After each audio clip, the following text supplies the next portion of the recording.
और कावेरी जल प्रबंधन प्राधिकरण ने कर्नाटक को जुलाई में तमिलनाडु को 31 टीएमसी से ज्यादा पानी जारी करने का निर्देश दिया है। दिल्ली में आज हुई पहली बैठक में प्राधिकरण के अध्यक्ष मसूद हुसैन ने ये उम्मीद जताई है कि कर्नाटक इसका पालन करेगा। कावेरी जल प्रबंधन को लेकर कावेरी जल नियामक समिति की भी 5 जुलाई को दिल्ली में बैठक होनी है।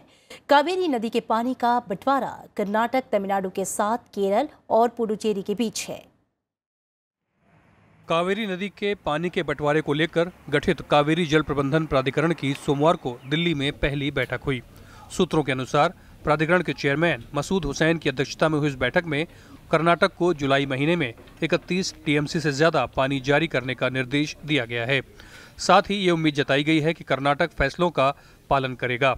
इस बैठक में प्राधिकरण के लिए ऑफिस और कर्मचारी के मुद्दों पर बात भी हुई। We hope that all the party states will be cooperating in the implementation of the tribunal award. So let us begin this new era with hope, with a lot of hope, and personally I am confident that all the party states would be cooperating fully in the implementation of award.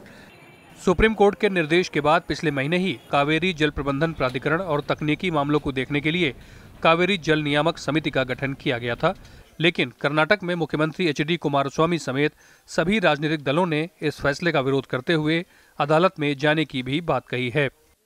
Allocation for July, after adjusting whatever has been the surplus in the month of June, which has been released to Tamil Nadu, will be adjusted into that, and that much amount would be released by Karnataka during July. Kaveri नदी के पानी के बंटवारे का मुद्दा लंबे समय से कर्नाटक और तमिलनाडु के बीच विवाद का मुद्दा रहा है। हालांकि कावेरी नदी के पानी का बंटवारा कर्नाटक और तमिलनाडु के साथ केरल और पुडुचेरी के बीच भी होता है। पंचानन मिश्रा, राज्यसभा टीवी।